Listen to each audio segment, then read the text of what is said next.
चिराग पासवान ने 100 प्रभावशाली व्यक्तियों में 59वें स्थान पर पहुंचने पर प्रदेश कार्यालय में जश्न मनाया। पार्टी के प्रदेश अध्यक्ष राजू तिवारी की मौजूदगी में केक काटकर खुशियां मनाई।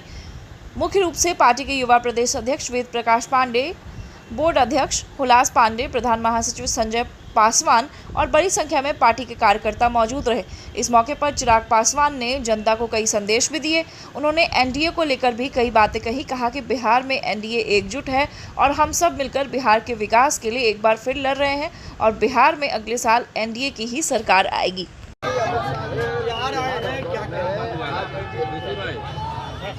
देखिए, चुनाव का वर्ष है और जिस तरीके से एनडीए गठबंधन एकजुटता के साथ अलग अलग समय पर गठबंधन के तमाम साथी एक साथ बैठकर चुनावी रणनीति चर्चाएं कर एक दूसरे के विषयों को समझकर जिस मजबूती के साथ ये गठबंधन आगे बढ़ रहा है, ये अपने में दर्शाता है कि ना सिर्फ हैंड एंड ग्लव्स की तरह हम लोग काम कर रहे हैं, बल्कि अपने में ये एक विनिंग कॉम्बिनेशन है जो इस बार बिहार में एक ऐतिहासिक जीत दर्ज करेगा।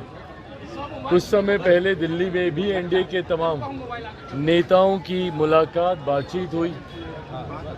आज स्वयं गृह मंत्री बिहार में मौजूद हैं। जनसंपर्क कर जनता के माध्यम से तो वो इस बात को समझेंगे ही कि जनता की इस गठबंधन से क्या आशाएं हैं, पर साथ ही में गठबंधन के साथियों के साथ बातचीत से भी कैसे हम लोग चुनाव में अपने प्रदर्शन को और मजबूत और बेहतर कर सकें, इस दिशा में भी आज चर्चा होगी।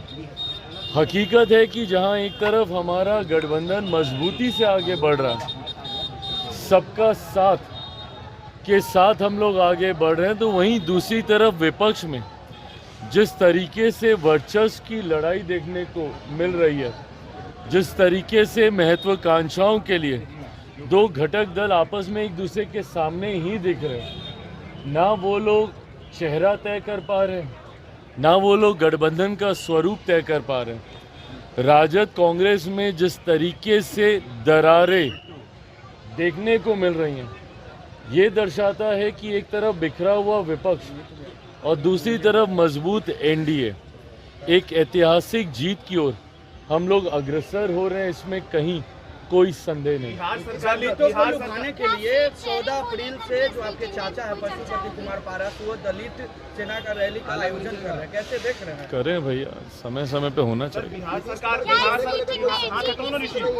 सरकार अदालत गई है। चारा घोटाला में जो 950 करोड़ घपला हुआ था, उसको वसूलने के लिए जो नेता लोग इसमें शामिल थे, उनकी प्रॉपर्टीज बेची जाएगी। सर, कैसे देखते हैं इसको? सर देखिए, होना चाहिए। जिस तरीके से कुछ लोग अपनी जेब भरने के लिए जनता के पैसे को लूटने का काम करते हैं, ऐसे में ज़रूरी है कि उस लूटे हुए पैसे से जो संपत्ति उन लोगों ने अर्जित की है, उसके माध्यम से जितनी रिकवरी हो सके, जितना धन जो कि सरकार का है, जो कि जनता का है, जो कि जनता के लिए इस्तेमाल किया जाना चाहिए, उसकी रिकवरी जितनी संभव हो की जानी चाहिए। बिल को लेकर के पार्टी का क्या है?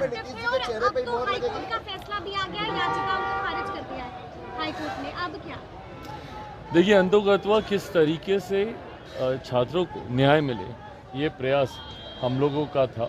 न्यायालय में ये विषय गया, अंतोगत्वा न्यायालय के फैसले हम सब सम्मान करते हैं।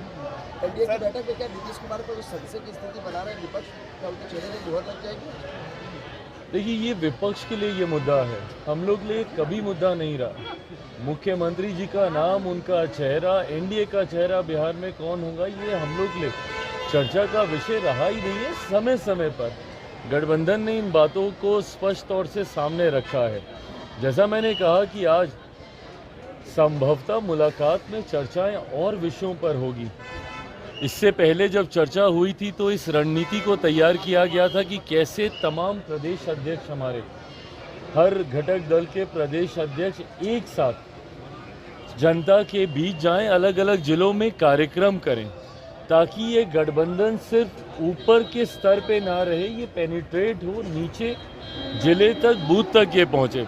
और मुझे खुशी है कि इसके जो परिणाम हम लोग को देखने को मिल रहे हैं, जिस तरीके से हर जिले में ये कार्यक्रम आयोजित हुआ, पांचों दल के प्रदेश अध्यक्ष का एक साथ मूवमेंट रहा पूरे प्रदेश भर में, इससे ना सिर्फ हमारा गठबंधन मजबूत हुआ बल्कि बूथ स्तर तक के हमारे जो कार्यकर्ता हैं उनमें ये एकजुटता का संदेश गया, जिसका यकीनन लाभ हम लोगों को विधानसभा के चुनाव में मिलेगा।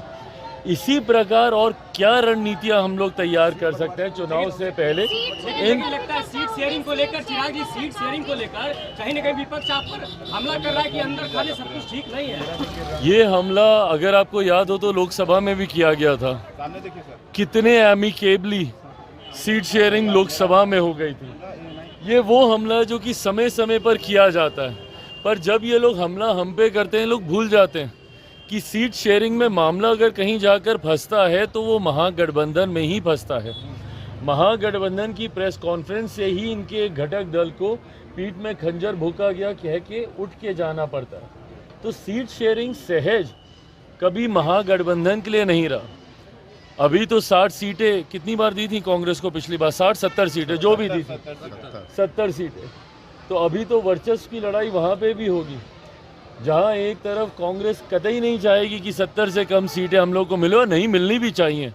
भाई राष्ट्रीय पार्टी है, ज़रूर उनका हक बनता है ज़्यादा सीटों पर हाँ, इस बात की तीस तो है राजद को कि क्या वो वीक लिंक थे जिनकी वजह से, क्या कांग्रेस वीक लिंक बन के रहेगी जिसकी वजह से सत्ता के करीब पहुँचते पहुँचते राजद रह गई।